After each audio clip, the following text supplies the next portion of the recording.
चलो। Hello everyone, कैसे हो आप सभी। मेरा नाम तारेंद्र बेले है और मैं आप सभी का स्वागत करता हूं द एग्ज़ाम बाबा के इस यूट्यूब चैनल पर, द एग्ज़ाम बाबा के इस एप्लीकेशन पर। दोस्तों देखो, सबसे पहले मैं आप लोगों को बता दूं, मैंने आप लोगों से कहा ही था कि अगर आप लोग एमपीपीएससी की प्रिपरेशन करना स्टार्ट कर रहे हो तो सबसे पहला काम आप लोगों को ये होना चाहिए दोस्तों कि सबसे पहले आपको उसके सिलेबस के बारे में सारी जानकारी होनी चाहिए। और ये सीरीज़ जो मैं आप लोगों के लिए चला रहा हूँ, हमारा बैच जो है, प्रारंभ बैच जो है वो 1 मार्च से स्टार्ट होने वाला है। लेकिन उससे पहले मैं चाहता हूं कि उस बैच को स्टार्ट होने से पहले आपको सिलेबस की सारी जानकारी जो है वो पहले से ही रहे, ताकि हम लोगों को कोई समस्या ना हो और हम लोग जो बैच जो है वो सीधे के सीधे हम लोग क्लासेस से स्टार्ट करेंगे। तो सिलेबस की सारी जानकारी मैं आप लोगों को देना चाहता हूं। इससे पहले मैंने आप लोगों को एमपीपीएससी का इंट्रोडक्शन की एक क्लास देखी थी, आप लोगों ने वो नहीं देखी हो तो पहले वो देख लेना।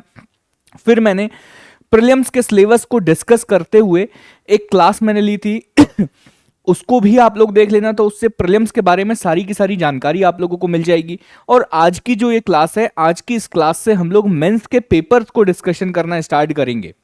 ठीक है, मेंस के बारे में सारी इंफॉर्मेशन आप लोगों को प्रोवाइड करूंगा और मेंस के पेपर के एक एक पेपर के एक एक सिलेबस को हम लोग यहाँ पर डिस्कस करने वाले हैं।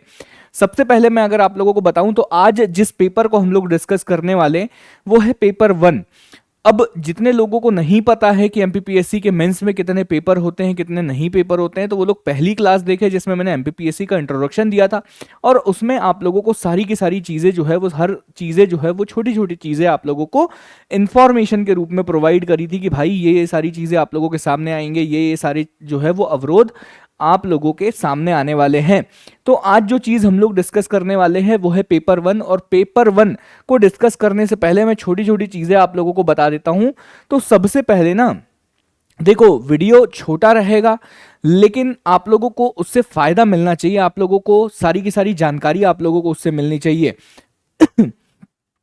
सबसे पहले अगर आप यहां पर देखोगे ना तो सबसे पहली चीज़ जो आप लोगों को पता होना चाहिए कि जैसे ही आप लोग प्रीलिम्स क्वालिफाई करते हो, तो प्रीलिम्स क्वालिफाई करने के बाद जब आप मेंस के लिए अपेयर होते हो ना, तो मेंस में आप लोगों के होते हैं 6 पेपर। कितने पेपर होते हैं भाई लोग? 6 पेपर होते हैं। और वो उन 6 पेपर को हम लोग क्या क्या कहते हैं? पहले पेपर को हम लोग कहते हैं सामान्य अध्ययन प्रथम प्रश्न पत्र या जनरल स्टडीज पेपर नंबर 1। दूसरे पेपर को हम लोग कहते हैं जनरल स्टडीज पेपर नंबर 2 या सामान्य अध्ययन द्वितीय प्रश्न पत्र। थर्ड पेपर को कहते हैं general studies paper number 3। Fourth paper को कहते हैं हम लोग जनरल स्टडीज पेपर नंबर 4। पांचवें पेपर को फिफ्थ पेपर ही कहते हैं और सिक्स पेपर को सिक्स पेपर ही कहते हैं, क्योंकि पांचवें पेपर में हम लोग जनरल हिंदी पढ़ते हैं और उसकी जो भी ग्रामर होती है या उसकी जो व्याकरण होती है उसके बारे में हम लोगों को पढ़ना होता है। ये पेपर प्रॉपर हिंदी में ही होता है, इसमें इंग्लिश मीडियम वालों को इंग्लिश में लिखने की अनुमति नहीं होती। हिंदी का पेपर हिंदी में ही देना पड़ता है। ऐसे वाला जो पेपर है या जो प्रारूप लेखन वाला है या लेटर राइटिंग वाला जो पोर्शन है, लास्ट का 5वां और 6वां वाला पेपर जो होता है वो हिंदी मीडियम और इंग्लिश मीडियम वाले स्टूडेंट को पूरी तरह से दोनों को ही हिंदी में लिखना होता है। बाकी पहला, दूसरा, तीसरा और चौथा, इन 4 पेपरों में आप लोगों के पास ऑप्शन होते हैं कि आप चाहो तो इंग्लिश मीडियम, अगर आपकी इंग्लिश लैंग्वेज अच्छी है तो आप चाहो तो उसे इंग्लिश में लिखो और चाहो तो आप लोग हिंदी में लिखो। जिसकी हिंदी अच्छी है वो हिंदी में लिखेगा, जिसकी इंग्लिश अच्छी है वो इंग्लिश में लिखेगा। अब सबसे अच्छी बात पता है क्या है?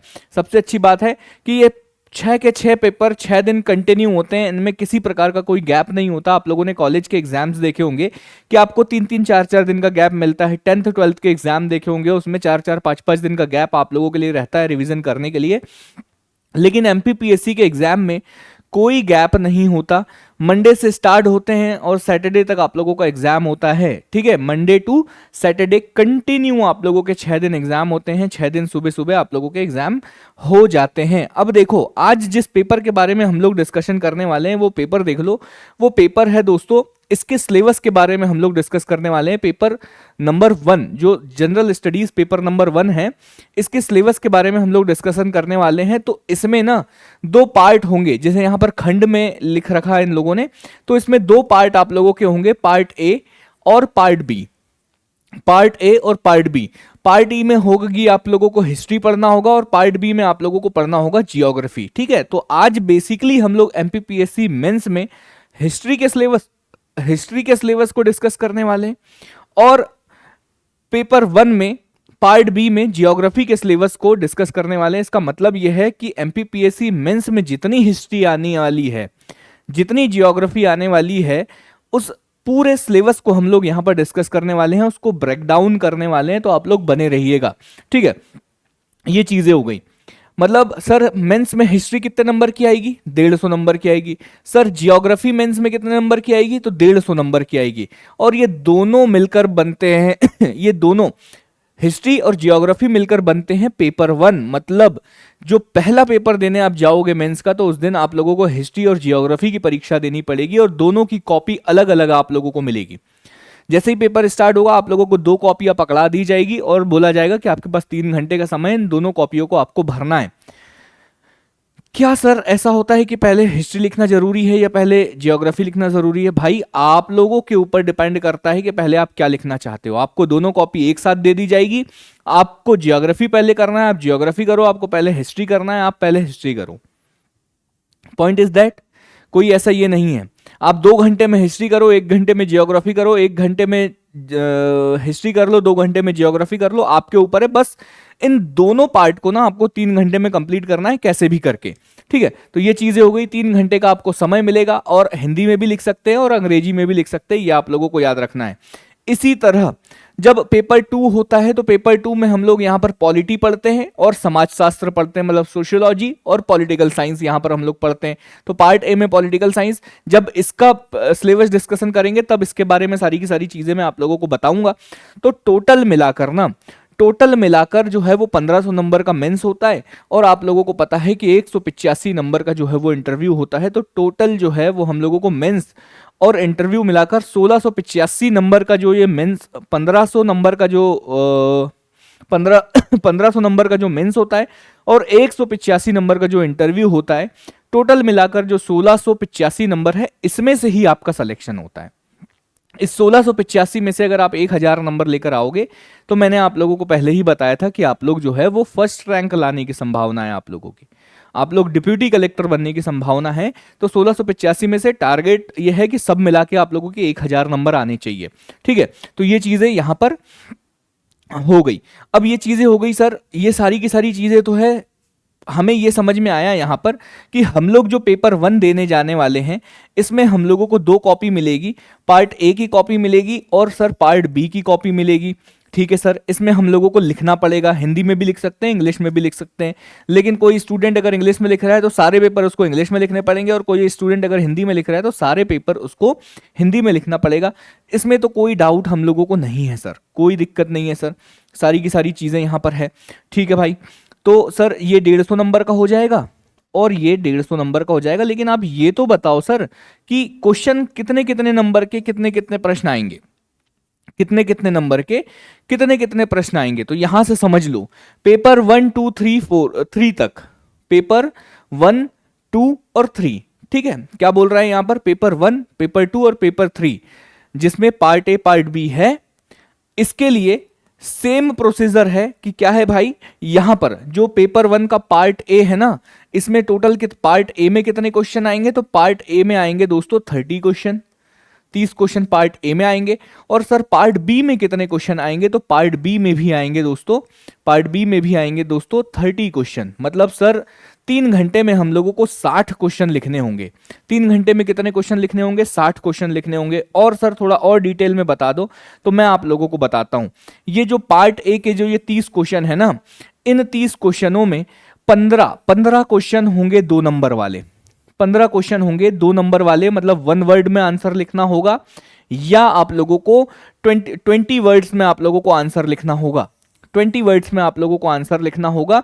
तो 15 क्वेश्चन तो सर हमारे आ जाएंगे 2 नंबर वाले। जैसे सर हिस्ट्री आप पढ़ाओगे तो सिंपल आप लोगों से पूछ लिया जाएगा कि बताओ भाई मोहनजोदाड़ो 2 नंबर में, मोहनजोदाड़ो के बारे में 2 नंबर में लिखना है। या आप लोगों से किसी राजा के बारे में पूछ लिया जाएगा, किसी के भी बारे में जैसे पूछ लिया कि भाई बताओ जो महात्मा गांधी पे 2 नंबर के बारे में लिखिए, सुभाष चंद्र बोस के बारे में 2 नंबर में लिखिए, संविधान सभा 2 नंबर में लिखिए। या आप लोगों से पूछ लिया जाएगा कि भाई बंगाल विभाजन 2 नंबर में लिखिए।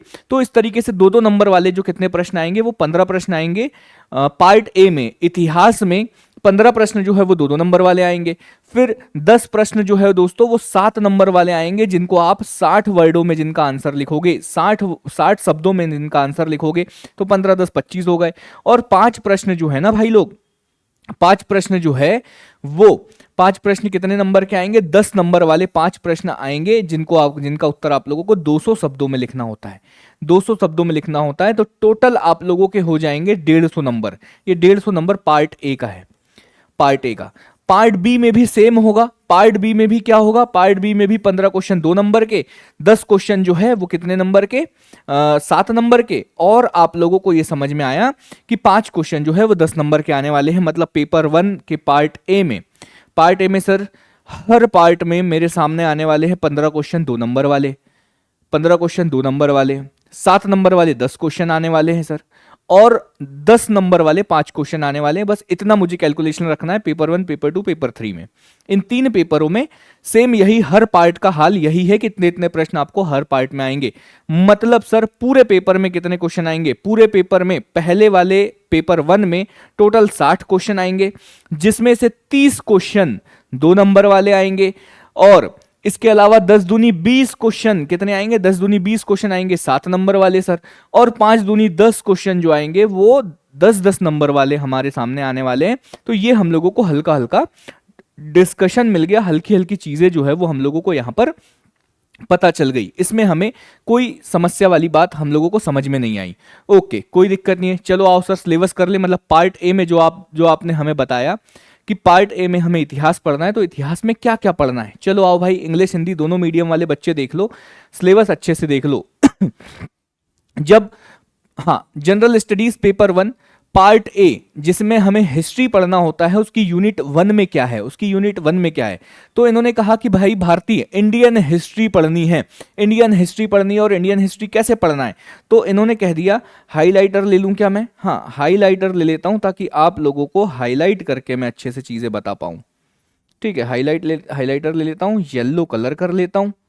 ठीक है, और कोई दिक्कत नहीं है। ठीक है, तो इन्होंने कहा इंडियन हिस्ट्री पढ़ना है, political, economics, social and cultural history of India, and Harappan civilisation to 10th century AD. इन्होंने हमसे कह दिया कि भारत का राजनीतिक, आर्थिक और सामाजिक, भारत का राजनीतिक, आर्थिक, सामाजिक और सांस्कृतिक इतिहास, मतलब भारत का जितने भी प्रकार का इतिहास होता है, राजनीतिक इतिहास होता है, आर्थिक इतिहास होता है, सामाजिक इतिहास होता है, सांस्कृतिक इतिहास होता है, ये सारा का सारा इतिहास जो है ना, वो आपको कैसे पढ़ना है भाई? वो आपको पढ़ना है कहां से कहां तक? हड़प्पा सभ्यता से लेकर 10वीं शताब्दी। इसका मतलब है सर प्राचीन भारत का इतिहास पढ़ने के लिए कह रहा है। कौन सा इतिहास पढ़ने के लिए बोल रहा है भाई? प्राचीन भारत का इतिहास आप लोगों के लिए को पढ़ने के लिए बोल रहा है, मतलब एंशिएंट हिस्ट्री पढ़ने के लिए बोल रहा है।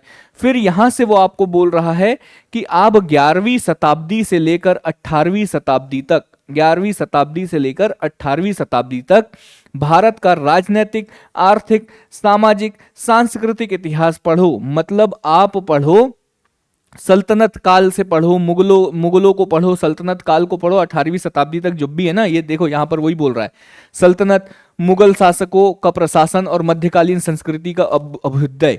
तो यहां तक हम लोग क्या कर रहे हैं? जब तक ब्रिटिशर्स का आगमन नहीं हो रहा है देश में, तब तक हम लोग यहां पर मिडाइवल हिस्ट्री पढ़ रहे हैं। मतलब पहली यूनिट में हम लोगों को ये समझ में आया कि ये सारी चीजें जो भी लिखी हुई है, political, economics, social and cultural history of India 11th to 18th century AD, ठीक है, यहां तक सल्तनत और मुगल रूलर्स के बारे में हम लोगों को पढ़ना है, इनका एडमिनिस्ट्रेशन पढ़ना है, इनकी इवेल्युएशन ऑफ मिडाइवल कल्चर, ठीक है, इनके मिडाइवल कल्चर का जो इवेल्युएशन है वो हम लोगों को करना है। तो ये यहां पर ये कह रहा है, मोटे मोटे तौर पर अगर मैं इकाई 1 या यूनिट 1 को बोलूं, तो इसमें हम लोगों को एंशिएंट हिस्ट्री और मिडाइवल हिस्ट्री दोनों पढ़नी है। तो यहां पर एक चीज समझ में आई कि यूनिट 1 में क्या है? एंशिएंट और मिडाइवल हिस्ट्री। फिर अगर आप लोगों से कोई पूछे कि भाई यूनिट 2 में क्या है, यूनिट 2 में इन्होंने कहा कि भाई हम लोगों को मध्य प्रदेश की हिस्ट्री पढ़नी है। अब पहले इसमें तो भारत की हिस्ट्री पढ़ ली, अब यहां पर हम लोगों को पढ़ना है मध्य प्रदेश की हिस्ट्री, और वो भी कौन सी? प्री हिस्टोरिक और पोस्ट हिस्टोरिक मध्य प्रदेश, मतलब प्राग ऐतिहासिक मध्य प्रदेश और आद्य ऐतिहासिक मध्य प्रदेश की हिस्ट्री पढ़नी है। और मध्य प्रदेश के कुछ राजवंश, मतलब मध्य प्रदेश की कुछ मेजर डायनेस्टीज को पढ़ना है, मध्य प्रदेश की कुछ मेजर डायनेस्टीज को पढ़ना है। और इसने देखो मध्य प्रदेश में बहुत सारी डायनेस्टीज है, तो इसने स्पेसिफाई कर दिया कि भाई ये डायनेस्टीज के बारे में आप लोग पढ़ लो। उन्होंने कहा कि कौन सी डायनेस्टीज पढ़ना है, गर्दभिल डायनेस्टी पढ़ना है, नागवंश डायनेस्टी पढ़ना है, औलिकर डायनेस्टी पढ़ना है, परिवारजक राजवंश पढ़ना है, उच्च कल्प वंश पढ़ना है, गुर्जर प्रतिहार, कलचूरी, चंदेल, परमार, तोमर, गोंड वंश और कक्षपात वंश। इतनी डायनेस्टीज के बारे में तो आप लोगों को पढ़ना है यूनिट 10 में। मैं आप लोगों को फिर बोल रहा हूं, अगर आप syllabus point two point cover कर लेते हो, point two point syllabus cover हो जाता है ना, तो आप लोगों को आधे से ज्यादा सिलेबस वैसे ही कंप्लीट हो जाएगा। ठीक है, आप लोगों को कुछ एक्स्ट्रा करने की जरूरत नहीं है, हमें सिलेबस को बहुत ज्यादा अच्छे से पढ़ना है। तो सेकंड यूनिट में हमें एमपी की हिस्ट्री पढ़नी है, प्री हिस्टोरिक और post historic history of Madhya प्रदेश पढ़नी है, जिसमें हमें कुछ मेजर डायनेस्टीज के बारे में पढ़ना है। ये मेजर डायनेस्टीज आप लोगों को पता है कि कौन कौन सी डायनेस्टीज यहां पर सिलेबस में बड़े अच्छे से लिखा हुआ है। यूनिट 3 के बारे में आ जाओ। यूनिट 3 कहता है कि भाई जैसे ही अब अभी तक हम लोगों ने वापस इंडियन हिस्ट्री पे आ गए, वापस इंडियन और एमपी हिस्ट्री मिक्स यूनिट है। ये पहली यूनिट जो है वो इंडियन हिस्ट्री से है, दूसरी यूनिट जो है वो एमपी की हिस्ट्री से, तीसरी यूनिट बोल रहा है कि भाई आप लोगों ने सल्तनत काल तक, मुगलों तक पढ़ लिया। अब देखो कि भाई क्या हुआ कि ब्रिटिश का आगमन हो गया, ब्रिटिशर्स जो है वो इंडिया आ गए। तो ब्रिटिशर्स जैसे इंडिया आए तो ब्रिटिश के आगमन में क्या हुआ, मध्य प्रदेश या मैं कहूं कि भारत की अर्थव्यवस्था, भारत की इकोनॉमी और भारत की सोसाइटी, हाँ जो समाज है भारतीय समाज, मतलब जो भारतीय समाज है और भारत की जो अर्थव्यवस्था है, जो इकोनॉमी है, इन पर जो भी इफेक्ट पड़े हैं इनके बारे में पढ़ना है। इन्होंने कहा कि जो ब्रिटिश उपनिवेश थे, जो ब्रिटिश कॉलोनियल थे, जो रूलर थे, जो ब्रिटिश जो लोग आए थे इंडिया में, उनके प्रति भारतीयों की क्या प्रतिक्रिया थी। भारतीयों की क्या प्रतिक्रिया थी का मतलब है कि हम लोगों के क्या रिएक्शंस थे, हमारे जो कृषक वर्ग थे, जो किसान लोग थे, उन्होंने क्या प्रतिक्रिया दी, जो हमारी जनजाति थी उन लोगों ने क्या प्रतिक्रिया दी, कौन कौन से आंदोलन हुए, जैसे प्रथम स्वतंत्रता आंदोलन 1857 की क्रांति ये हुआ, फिर जितने भी संग्राम हुए उनके बारे में पढ़ना है, जो भारतीयों का पुनर्जागरण हुआ उसको हम लोगों को पढ़ना है। ठीक है, भारतीयों का जो पुनर्जागरण हुआ उसके बारे में हम लोगों को पढ़ना है। और साथ ही साथ जितने भी हमारे राष्ट्रीय स्वतंत्रता आंदोलन है और उसके जितने भी नेतृत्व करता है, इसका मतलब है कि जितने भी फ्रीडम फाइटर्स हैं और जितने भी हमारे रिवॉल्यूशन हुए हैं, जो फ्रीडम्स के लिए जितने भी वो हुए मूवमेंट हुए, फ्रीडम मूवमेंट, उसके बारे में हम लोगों को यहां पर पढ़ना है। इसी के साथ अगर ये जो फ्रीडम मूवमेंट अगर कुछ मध्य प्रदेश में अगर हुए हैं, तो इन्होंने कहा कि भाई मध्य प्रदेश में होने वाले जितने भी फ्रीडम मूवमेंट है उनके बारे में हम लोगों को पढ़ना है, जितने भी हुए हैं, जैसे जंगल टूरिया सत्याग्रह या जंगल सत्याग्रह, ठीक है, या जो भी हमारे बुंदेलखंड बघेलखंड में जितने भी फ्रीडम मूवमेंट्स हुए हैं उनके बारे में हम लोगों को पढ़ना है। इन्होंने कह दिया, हमने कहा ओके डन। 4th यूनिट के बारे में बता दो। इन्होंने कहा कि भाई चलो ठीक है, ब्रिटिशर्स आए, अब ब्रिटिशर्स को हमने भगाया भी तो है, भारत को आजादी भी तो मिली, तो इन्होंने कहा कि गणतंत्र के रूप में भारत का उदय कैसे हुआ, भारत कैसे रिपब्लिक बना, इसके बारे में पढ़ लो। इन्होंने बताया कि आज वर्तमान में जो भारत के राज्य है वो कैसे गठित हुए, मतलब भारत में राज्यों का जो पुनर्गठन हुआ, रीऑर्गेनाइजेशन ऑफ स्टेट, ठीक है, ये आप लोगों को देखना है। फिर रीऑर्गेनाइजेशन ऑफ स्टेट होने के बाद मध्य प्रदेश का फॉर्मेशन कैसे हुआ, मध्य प्रदेश का फॉर्मेशन कैसे हुआ ये पढ़ना है।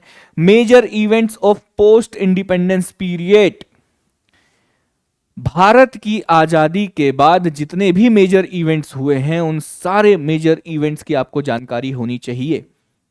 जैसे जितनी बार इमरजेंसी लगी, जैसे हम लोगों ने जो जो उपलब्धियां करी, जैसे हमारे पाकिस्तान के साथ जितने युद्ध हुए, चाइना के साथ जितने युद्ध हुए, हमारे यहाँ जो एलपीजी कब लागू हुई, तमाम जितनी भी हमारी उपलब्धियां हैं, सारी की सारी उपलब्धियों को हम लोगों को इसमें, इन घटनाओं को इसमें पढ़ना है। फिर इन्होंने कहा जो भारतीय संस्कृति विरासत, जो इंडियन कल्चर हेरिटेज है, इनको पढ़ना है मध्य प्रदेश को विशेष रूप में। ठीक है, मध्य प्रदेश में या इंडिया में जितने भी कल्चरल हेरिटेज है और विशेष रूप से मध्य प्रदेश के पढ़ने हैं। क्या क्या पढ़ना है भाई? लिटरेचर पढ़ना है, फेस्टिवल पढ़ना है, आर्किटेक्चर पढ़ना है। ठीक है, कब के? Ancient to modern time, ancient to modern time तक पढ़ना है। और इन्होंने कहा कि मध्य प्रदेश के विश्व धरोहर स्थल एवं पर्यटन, मध्य प्रदेश में जितने भी वर्ल्ड हेरिटेज साइट है इनके बारे में डिटेल स्टडी करना है, प्लस मध्य प्रदेश के टूरिज्म के बारे में डिटेल स्टडी करना है। ये हो गई आप लोगों की यूनिट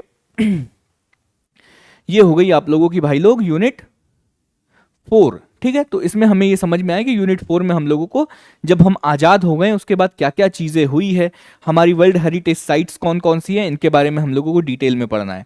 यूनिट 5 में हम लोगों को पढ़ना है अगेन मध्य प्रदेश की हिस्ट्री। यूनिट 2 में हमने मध्य प्रदेश की हिस्ट्री पढ़ी थी, यूनिट 5 में वापस हम मध्य प्रदेश की हिस्ट्री पढ़ रहे हैं और मध्य प्रदेश की हिस्ट्री में पढ़ रहे हैं मध्य प्रदेश की प्रमुख रियासतें, या इनको हम लोग कहेंगे major princely state of Madhya Pradesh. Major princely state of Madhya Pradesh. अब प्रिंसली स्टेट में कौन कौन से? गोंडवाना, बुंदेली, बघेली, होलकर, सिंधियास के बारे में और भोपाल। इन सारी रियासतों के बारे में जब से ये बनी और आज़ादी तक इनका क्या हाल हुआ, इनके बारे में सारी चीज़ें हम लोगों को पढ़ना है। प्लस हमारे जो जनजातीय नायक है, जनजातीय नायक का मतलब है दोस्तों कि जितने भी ट्राइबल हीरोज है इनके बारे में पढ़ना है कि इन्होंने कौन कौन से स्ट्रगल किए हैं और इनका क्या क्या कंट्रीब्यूशन है हमारी हिस्ट्री में। जैसे राजा शंकर शाह, रघुनाथ शाह, रानी दुर्गावती, भीमाजी नायक, ख्वाजाजी नायक, तांत्या भील, इन सभी के बारे में, पेमा फात्या, बादल भोई, इन सभी के बारे में डिटेल्ड में हम लोगों को पढ़ना है और डिटेल में हम लोगों को पढ़ना है। तो ये सारी की सारी चीज़ें आप लोगों को समझ में आई। मतलब हिस्ट्री में इतनी सारी चीज़ें पढ़नी है। पहली यूनिट में इंडियन हिस्ट्री, दूसरी यूनिट में एमपी हिस्ट्री, तीसरी यूनिट में कि ब्रिटिशर्स आए तो ब्रिटिशर्स का हम लोगों ने कैसे विरोध किया, ब्रिटिशर्स का हमारे ऊपर क्या इफेक्ट हुआ और हम लोगों के उनको लेकर क्या रिएक्शंस थे। फिर चौथी यूनिट में हमने बोला कि हम आज़ाद हो गए, कैसे आज़ाद हुए, हम रिपब्लिक कैसे हुए, हमारे राज्यों का गठन कैसे हुआ, मध्य प्रदेश का गठन कैसे हुआ, और जब हम आज़ाद हुए उसके बाद हमारी कौन कौन से इवेंट्स इंडिया में हुए, वो सारे इवेंट्स हम लोगों को देखना है। और साथ ही साथ हमारे वर्ल्ड हेरिटेज कल्चर वल्चर को भी देखना है। ये यूनिट 4। यूनिट 5 में हम लोगों को वापस एमपी की हिस्ट्री पढ़नी है, जिसमें हमें कुछ प्रिंसली स्टेट्स पढ़ना है, कुछ रियासतों के बारे में पढ़ना है और जनजाति जितने भी नायक हैं, हमारे जो ट्राइबल हीरोज हैं, उनके स्ट्रगल और उनके कंट्रीब्यूशन को हम लोगों को इस यूनिट में पढ़ना है। तो इस तरीके से मुंह जबानी आप लोगों को सारी की सारी यूनिट पता होनी चाहिए कि हर यूनिट में आप लोगों को कैसे कैसे क्या क्या पढ़ना है। ठीक है, तब जाके आप समझो कि सिलेबस को समझना बहुत ज़्यादा ज़रूरी है। सिलेबस को आप लोग नहीं समझोगे तो बहुत समस्या में पड़ जाओगे। सिलेबस आप लोगों को मुंह जबानी याद होना चाहिए कि कौन सी यूनिट में हम लोगों को क्या पढ़ना है। दूसरी पार्ट बी में हम लोग आते हैं। पार्ट बी में क्या पढ़ना है हम लोगों को? पार्ट बी में सर हम लोगों को पढ़ना है जियोग्राफी। क्या सर बार बार बता रहे हो? इसलिए बता रहा हूं ताकि आप लोगों को याद हो जाए मेरे भाई लोग। ठीक है, तो जियोग्राफी पढ़ना है। पहली यूनिट में क्या पढ़ना है सर? इंडियन जियोग्राफी पढ़ना है। इंडियन जियोग्राफी कैसी भाई? फिजिकल फीचर्स पढ़ना है और क्लाइमेट्स। ठीक है, क्या जलवायु पढ़ना है और जो भौतिक स्वरूप है या फिजिकल जो फीचर्स है इंडियन ज्योग्राफी के, उसको पढ़ना है और क्लाइमेट्स। अब इसमें क्या क्या इन्होंने कहा? प्राचीन भारत का भौगोलिक ज्ञान, हमारा जो जियोग्राफिकल नॉलेज है एंशिएंट इंडिया में, हमारा जो जियोग्राफिकल नॉलेज है उसको हम लोगों को पढ़ना है। हमारी जो प्रमुख भू आकृतिक विभाग है या हम कहते हैं physiographic division of India, major physiographic division of India, India का जो फिजियोग्राफिक डिवीजन है उसको पढ़ना है। हिमालय, उत्तर भारत कैसा है का विशाल मैदान, प्रायद्वीपीय पठार, इनको हम लोगों को बहुत ज़्यादा अच्छे से पढ़ना है। या द पेनिनसुलर जो प्लेट्यू है उसको पढ़ना है। ठीक है, the great plain of north India, इसको हम लोगों को पढ़ना है। भारत के major hills, plateaus, rivers and lakes को हम लोगों को अच्छे से पढ़ना है। ठीक है, इन सारी चीज़ों को हम लोगों को बहुत ज़्यादा अच्छे से पढ़ना है। ठीक है, हाँ मैं हाइलाइटर देख रहा हूँ। ठीक है, हाइलाइटर देख लेते हैं, थोड़ा डार्क कर लेते हैं, इसको बड़ा कर लेते हैं और येलो कलर से मैं आप लोगों को कर दूंगा। ठीक है, फिर जो इंडिया की सॉइल है इसके बारे में हम लोगों को पढ़ना है। इंडिया की सॉइल है इसके बारे में हम लोगों को पढ़ना है भाई। इंडिया की सॉइल के बारे में पढ़ना है और इन सॉइल के डिस्ट्रीब्यूशन के बारे में हम लोगों को पढ़ना है।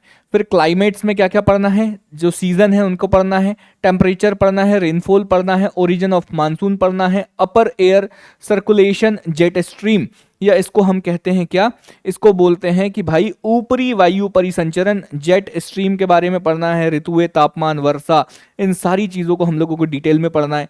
फिर यहाँ पर ये कह रहा है कि जितनी भी जलवायु घटनाएं होती हैं, जितनी भी क्लाइमेटिक फिनोमिनाज होते हैं, जितने भी क्लाइमेटिक फिनोमिनाज होते हैं, जैसे अल्नीनो, जैसे लानीनो, जैसे southern oscillation, western disturbance, Indian ocean dipole, ठीक है, जिसे हम लोग कहते हैं क्या, हिंद महासागर द्विध्रुव या इंडियन ओशियन डाइपोल, इसको हम लोगों को पढ़ना है। और जलवायु परिवर्तन के जितने भी परिणाम होते हैं, जैसे, ठीक है, consequence of climate change, climate change के कारण जितने भी हम लोगों को जो भी चीज़ें जितनी भी चीज़ें चेंज होती है ना, उसके बारे में हम लोगों को सारी की सारी चीज़ें पढ़ना होता है। तो पहली यूनिट में हम लोगों को इंडियन ज्योग्राफी पढ़नी है। दूसरी यूनिट के बारे में बता दो सर, दूसरी यूनिट में भी इंडियन ज्योग्राफी पढ़नी है। पहली यूनिट में भी इंडियन ज्योग्राफी पढ़नी है, दूसरी यूनिट में भी इंडियन ज्योग्राफी पढ़नी है, लेकिन इंडियन ज्योग्राफी में क्या पढ़ना है, यहाँ इंडियन ज्योग्राफी में पढ़ना है एग्रीकल्चर एंड वाटर रिसोर्सेस, कृषि और एवं जल संसाधन। मतलब जो यूनिट 2 है, इसमें हम प्रॉपर तरीके से एग्रीकल्चर के बारे में पढ़ेंगे, प्रॉपर तरीके से जो वाटर रिसोर्सेज है इंडिया में उनके बारे में पढ़ेंगे, और प्रॉपर तरीके से एग्रीकल्चर और वाटर रिसोर्सेज के बारे में ही पढ़ने वाले हैं इस यूनिट में, सेकंड 2 में, इंडिया की, एमपी की नहीं। तो इन्होंने कहा एग्रीकल्चर पढ़ो, प्रमुख प्रमुख जितनी भी हमारी मेजर जितनी भी क्रॉप्स हैं, मेजर क्रॉप्स एंड जितनी भी मिलेट्स हैं हम लोगों के, उनके प्रोडक्शन और उनके डिस्ट्रीब्यूशन के बारे में पढ़ना है। प्रमुख फसलें, अरे ऐसा क्यों कर रहे हो, है ना। तो प्रमुख फसलें और जितने भी मोटे अनाज, जितने भी, अरे ये क्या हो रहा है, जितने भी मोटे अनाज है, जितने भी मोटे अनाज का मतलब है दोस्तों, जितने भी मिलेट्स है उनका कहाँ पर उत्पादन हो रहा है और वहाँ उनका डिस्ट्रीब्यूशन जो है वो कहाँ पर है, ये पढ़ना है। फिर इरिगेशन या सिंचाई में हम लोगों को क्या पढ़ना है कि कितने प्रकार के इरिगेशन होते हैं, जो इरिगेशन टेक्निक्स होते हैं वो कितने प्रकार की होती है, इरिगेशन का जो सोर्स है वो क्या होना चाहिए, ठीक है, सोर्सेज ऑफ इरिगेशन, या मल्टीपर्पस जितने भी प्रोजेक्ट्स है इंडिया में, जितने भी बहुउद्देशीय परियोजना है, जितने भी मल्टीपर्पस प्रोजेक्ट है उनके बारे में पढ़ना है। जो खाद्य सुरक्षा मतलब फूड सिक्योरिटी पढ़ना है, हरित क्रांति पढ़ना है, ग्रीन रेवोल्यूशन पढ़ना है, ठीक है, सेकंड वाला ग्रीन रेवोल्यूशन पढ़ना है, और जितने भी सतत कृषि के लिए रणनीतियां है या सस्टेनेबल एग्रीकल्चर के लिए जितनी भी हमारी रणनीतियां है उसको हम लोगों को यहाँ पर पढ़ना है। जल संसाधन देख लो, जल संसाधन का मतलब है जितने भी वाटर रिसोर्सेज है उनके बारे में पढ़ना है कि जल संसाधनों का संरक्षण हम कैसे करें, मतलब वाटर रिसोर्सेज का हम कंजर्वेशन कैसे करें, साथ ही साथ उनका संवर्धन कैसे करें, ठीक है, उनका संवर्धन कैसे करें, और साथ ही साथ उनका जल संचयन कैसे करें, ठीक है, जल संचयन, ठीक है, किसका, जल संरक्षण के तरीके, जितने भी वाटर कंजर्वेशन के जितने भी मेथड्स है उनको पढ़ना है। नदियों के को आपस में जोड़ना, जो इंटरलिंकिंग ऑफ रिवर है उसको हम लोगों को पढ़ना है। और नेशनल वाटर पॉलिसी, जो इंडिया में जो नेशनल वाटर पॉलिसी है उसके बारे में हम लोगों को पढ़ना है। ये हम लोगों को बोल रही है यूनिट 2। यूनिट 2 में हमें एग्रीकल्चर और वाटर रिसोर्सेज में इतनी सारी चीजें, आप लोग समझो कि इतनी सारी चीजें हम लोगों को यहाँ पर पढ़ना है। इसके अलावा हाँ, इसके अलावा देखो भाई यूनिट 3 क्या कह रही है यूनिट 3 ने क्या कह दिया, यूनिट 3 ने कह दिया कि सर यूनिट 3 में हमें क्या क्या पढ़ना है। तो यूनिट 3 बोल रही है कि भाई जितने भी नेचुरल रिसोर्सेज है, जितने भी नेचुरल रिसोर्सेज है इंडिया के, जितने भी नेचुरल रिसोर्सेज है उनके बारे में पढ़ लो, और इंडिया की जितनी भी इंडस्ट्री है या जितने भी उद्योग है इनके बारे में पढ़ लो। लेकिन इन्होंने कहा नेचुरल रिसोर्सेज का मतलब, इन्होंने कहा भाई फॉरेस्ट रिसोर्सेज, इन्होंने कहा कि भाई जितने भी फॉरेस्ट रिसोर्सेज है उनके बारे में पढ़ लो, उनके कितने प्रकार और उनका डिस्ट्रीब्यूशन कहाँ पर है उसके बारे में पढ़ लो। फिर इन्होंने कहा कि भाई जितने भी मिनरल्स है, जितने भी मेजर मिनरल्स है इनके बारे में पढ़ लो, और जितने भी एनर्जी रिसोर्सेज है इनके बारे में पढ़ना है आपको। फिर ऊर्जा का संकट, इसका मतलब है जो एनर्जी क्राइसिस आने वाला है उसके बारे में पढ़ना है। और ऊर्जा के जितने भी स्रोत है जैसे non conventional sources of energy, इनके बारे में पढ़ना है। भारत के जितने भी इंडस्ट्रीज है, जैसे आयरन इंडस्ट्री के बारे में पढ़ना है, ठीक है, आयरन इंडस्ट्री के बारे में पढ़ना है, स्टील इंडस्ट्री के बारे में पढ़ना है, सीमेंट इंडस्ट्री के बारे में पढ़ना है, जो कागज जो पेपर इंडस्ट्री है उसके बारे में पढ़ना है, शुगर इंडस्ट्री, सूती वस्त्र मतलब कॉटन टेक्सटाइल इंडस्ट्री के बारे में पढ़ना है, साथ ही साथ जितने भी प्रमुख खाद्य प्रसंस्करण उद्योग है मतलब फूड प्रोसेसिंग जितनी भी इंडस्ट्रीज है उनके बारे में तमाम चीजें आप लोगों को यहाँ पर डिटेल्ड में पढ़ना है। ये कहता है हम लोगों को यहाँ पर सिलेबस, हर चीज छोटी छोटी, जब तक आप लोग हर पॉइंट को अच्छे से नहीं पढ़ोगे आप एमपीपीएससी मेंस कंप्लीट कर रहे हो, ऐसा पॉसिबल नहीं हो सकता। सिलेबस को कंप्लीट करने का पहला टारगेट होना चाहिए जो सिलेबस में लिखा हुआ है। जियोग्राफी में उतनी ही चीजें लिखूंगा। अब यहां पर रेलवेज पढ़ने की जरूरत थोड़ी है, जियोग्राफी में यहां पर रेलवेज पढ़ने की जरूरत थोड़ी ना। आप समझो भाई जो लिखा है पहले वो तो पढ़ूं। फॉरेस्ट रिसोर्सेज के बारे में पढ़ो कि फॉरेस्ट कहां कहां कौन कौन सा कैसे कैसा फॉरेस्ट है, जितने भी मिनरल्स है वो इंडिया में कहां कहां मिल रहा है, उनकी इंडस्ट्री कहां कहां है, एनर्जी के सोर्सेज। भाई इतना ही पढ़ना है, जितना सिलेबस में लिखा है सिर्फ इतना ही पढ़ना है, आपका मेंस बहुत ज्यादा अच्छा जाएगा, आप समझो। ठीक है, ये सारी की सारी चीजें। अब देखो यहां पर मैं आप लोगों को बता रहा हूं यूनिट 4 क्या कह रही है। यूनिट 4 कह रही है कि सर आप लोगों को पढ़ना है आपदाएं और टेक्निक्स, मतलब जितने भी डिजास्टर्स होते हैं और डिजास्टर से बचने की जितनी भी टेक्निक्स होती है उनके बारे में आप लोगों को डिटेल में पढ़ना है। ठीक है, उन्होंने कहा क्या, हमने कहा कि भारत में आने वाले जितने भी प्राकृतिक खतरे और जितनी भी आपदाएं हैं उसके बारे में पढ़ो। सिलेबस हमसे कहता है कि जितने भी नेचुरल हैजार्ड्स आते हैं और जितने भी नेचुरल डिजास्टर्स आते हैं इंडिया में, इसके बारे में आपको पढ़ना है। हमने कहा कि हमें थोड़ा स्पेसिफाई बता दो कि भाई किसके किसके बारे में पढ़े, तो उसने कहा कि भाई बता रहा हूं, थोड़ा आराम तो कर तू, है ना। तो उसने हमसे कह दिया कि भाई तू एक काम कर, तू कम पढ़ने वाला मुझे लग रहा है, तू भूकंप के बारे में पढ़ ले, तू सुनामी के बारे में पढ़ ले, तू सूखा के बारे में पढ़ ले, बाढ़ के बारे में पढ़ ले, जो ओला गिरते हैं उनके बारे में पढ़ ले, कोहरा, बादलों का फटना, तड़ित झंझा। तड़ित झंझा आप समझ रहे हो, थंडर स्ट्रोम, ठीक है, तड़ित झंझा या थंडर स्ट्रोम, इसके बारे में पढ़ लो। और इसने कहा कि उष्णकटिबंधीय जितने भी चक्रवात आते हैं, ट्रॉपिकल साइक्लोन्स इंडिया में जितने भी आते हैं उनके बारे में आप पढ़ लो, इसने हमसे यह कह दिया। ठीक है, इसने कहा नेचुरल हैजार्ड और डिजास्टर में इतनी चीजें तू पढ़ ले, कम पढ़ने वाला है, आराम से तेरा हो जाएगा, कोई दिक्कत वाली बात नहीं है, तू इतनी चीजें बस पढ़ ले, कम पढ़। फिर उसने कहा कि भाई जितने भी पर्यावरण प्रदूषण है, एनवायरमेंटल पॉल्यूशन है, इसके बारे में पढ़ ले।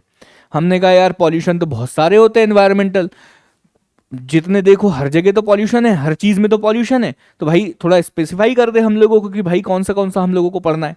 तो उसने हमें स्पेसिफाई कर दिया भाई। इसने कहा एयर पॉल्यूशन पढ़ ले, वाटर पॉल्यूशन पढ़ ले, जो मिट्टी या हम जिसे कहते हैं सॉइल पॉल्यूशन उसको पढ़ ले, सॉइल या लैंड पॉल्यूशन हम जिसे बोलते हैं उन्होंने कहा कि 3 टाइप के पॉल्यूशन तुम पढ़ लो, बस एयर पॉल्यूशन पढ़ लो, वाटर पॉल्यूशन पढ़ लो, सॉइल और लैंड पॉल्यूशन पढ़ लो। ठीक है, साथ में इसने कहा कि भाई उसको कम करने के लिए क्या करोगे तुम, उसको नियंत्रित करने के लिए क्या करोगे और उसका प्रबंधन कैसे करोगे ये बता दो। प्रदूषण को कम करने के लिए क्या क्या उपाय अपनाओगे, ये सारी चीजें तुम्हें बताना है। ठीक है, वायु प्रदूषण को रोकथाम कैसे करोगे, वायु प्रदूषण का नियंत्रण कैसे करोगे, जल प्रदूषण का नियंत्रण कैसे करोगे, उसका मैनेजमेंट कैसे करोगे, उसको रोकने के लिए तुम कौन कौन से कदम कैसे कैसे उठाओगे, ये सारी चीजें तुम थोड़ा सा पढ़ लो डिटेल में। उसने हम लोगों को ये कह दिया।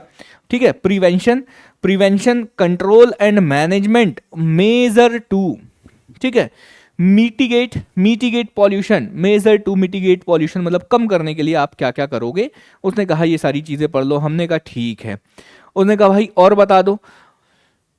हाँ, इसने कहा आपदाओं में तुमने इतनी सारी आपदाएं तो पढ़ ली, लेकिन इसने थोड़ा सा गेम हम लोगों के साथ खेला।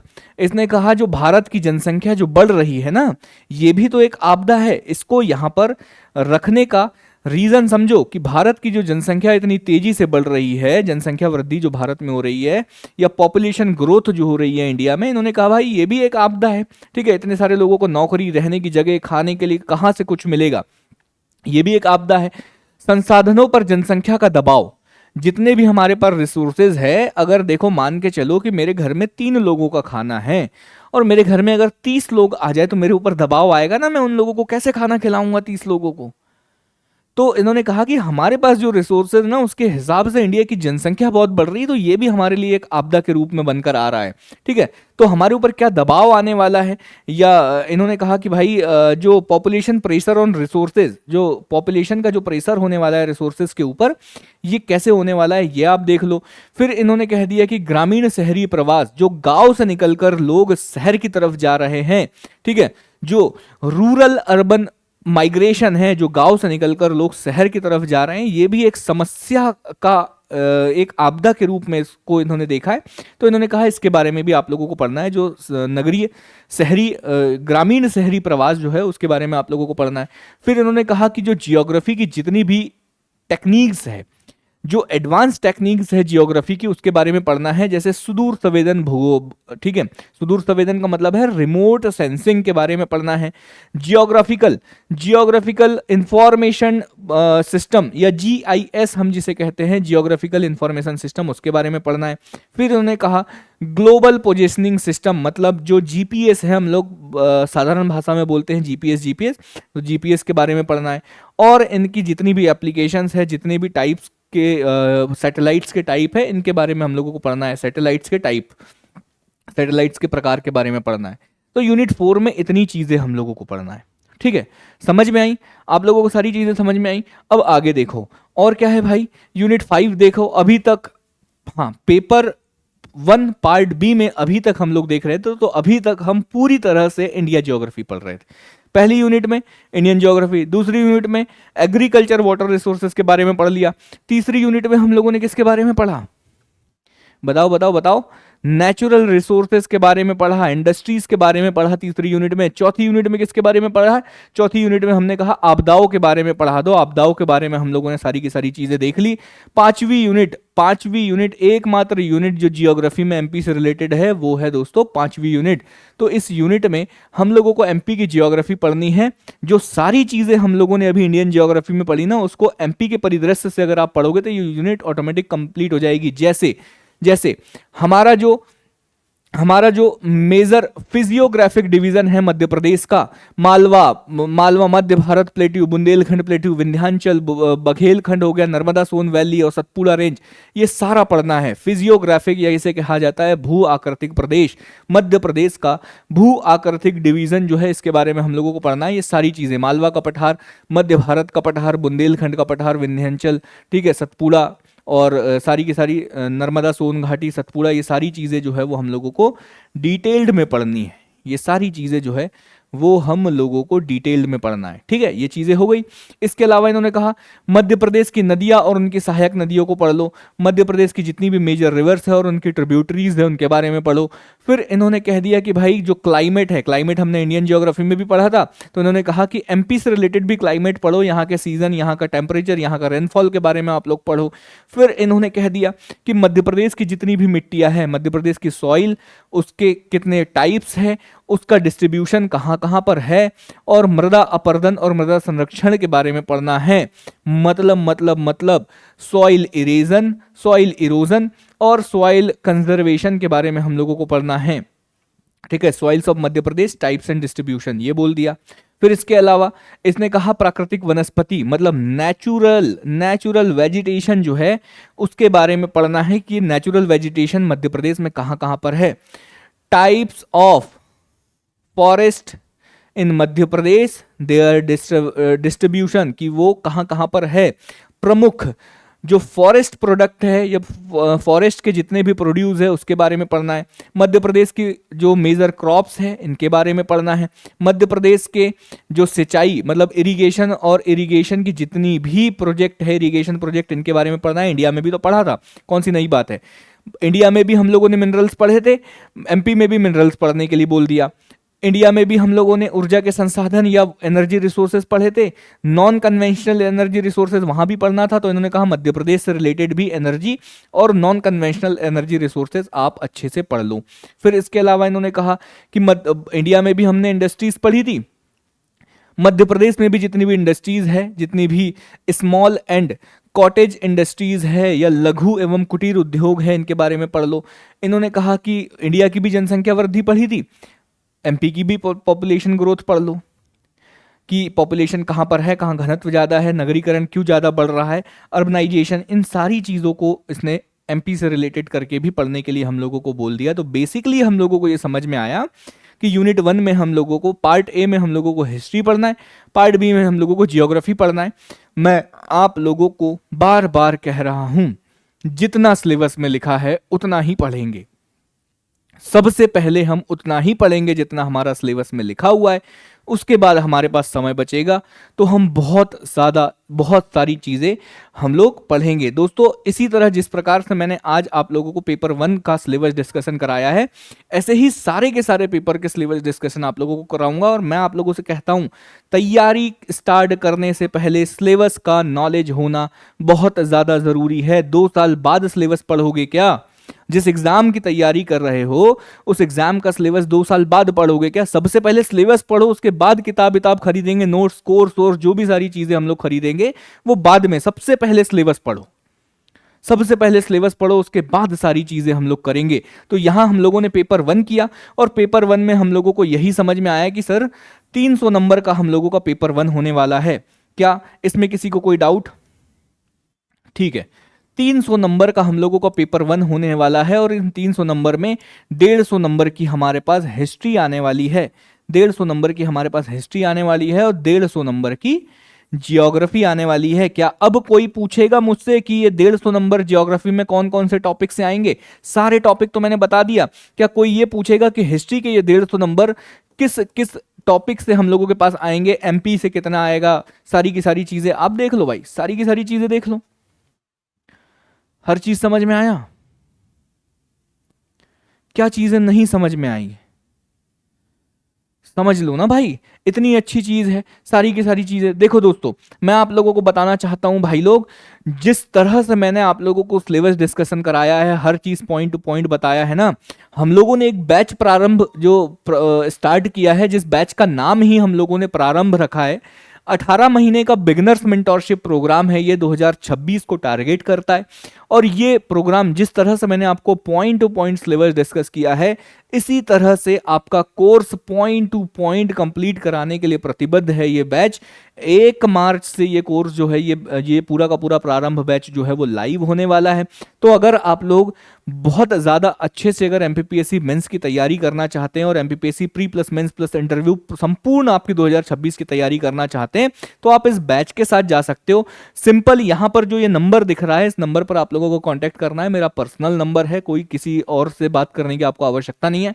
आप मुझसे सिंपल यहाँ पर संपर्क करें, हम डिस्कस करेंगे सारी चीज़ें, आप लोगों की कमियां समझेंगे, आप लोगों की काउंसलिंग करेंगे, उसके बाद आप लोगों को बताएंगे कि आप लोगों के लिए क्या बेहतर है, क्या बेहतर चीज़ें नहीं है। इस बैच में जो भी सारी चीज़ें हैं ना, वो सारी चीज़ें मैंने यहाँ पर प्रोवाइड कर दी है। आप इस एप्लीकेशन में हो तो सबसे पहले मैंने इस बैच के बारे में, प्रारंभ बैच में आप जैसे ही जाओगे सबसे पहला वीडियो आप लोगों को मिलेगा कि प्रारंभ बैच की संपूर्ण जानकारी करके एक वीडियो होगा। उस वीडियो को आप लोग देखो, सारी जानकारी आपको इस बैच के बारे में मिल जाएगी। नहीं है, इस नंबर पर मैसेज करो, मैं आपको वीडियो भेजूंगा। यूट्यूब पर सर्च करना, जैसे ही द एग्जाम बाबा सर्च करोगे एक वीडियो आप लोगों को मिलेगा। वीडियो वाले सेक्शन में जाओगे तो आप लोगों को प्रारंभ बैच की लॉन्चिंग दिखेगी, उस वीडियो को आप देखो, संपूर्ण जानकारी आपको बैच के बारे में जो है वो मिलेगी। अब और देरी मत करो, बहुत ज़्यादा जल्दी से आप लोग अपनी प्रिपरेशन जो है वो 2026 के लिए स्टार्ट करो भाई लोग। फिर मिलते हैं अगले पेपर के डिस्कशन में। लेकिन मैं आपको बता देना चाहता हूं कि हम लोगों का जो है दोस्तों टेलीग्राम है, टेलीग्राम आप ज्वाइन कर लो ताकि आपको हर बैच की जानकारी जो है वो टेलीग्राम पर आप लोगों को मिलती रहे। और द एग्जाम बाबा का एप्लीकेशन डाउनलोड करना बिल्कुल नहीं भूलना, क्योंकि यहीं पर जो सारी चीज़ें होने वाली है वो यहीं पर होने वाली है। तो फिर से मुलाकात करेंगे द एग्जाम बाबा के इसी प्लेटफॉर्म पर। लेकिन तब तक के लिए मैं तारेंद्र बेले आप सभी लोगों से विदा लेता हूं। बाय बाय, टेक केयर, ख्याल रखिएगा, शुभ रात्रि, शब्बा खैर, जय जोहार, सेवा जोहार।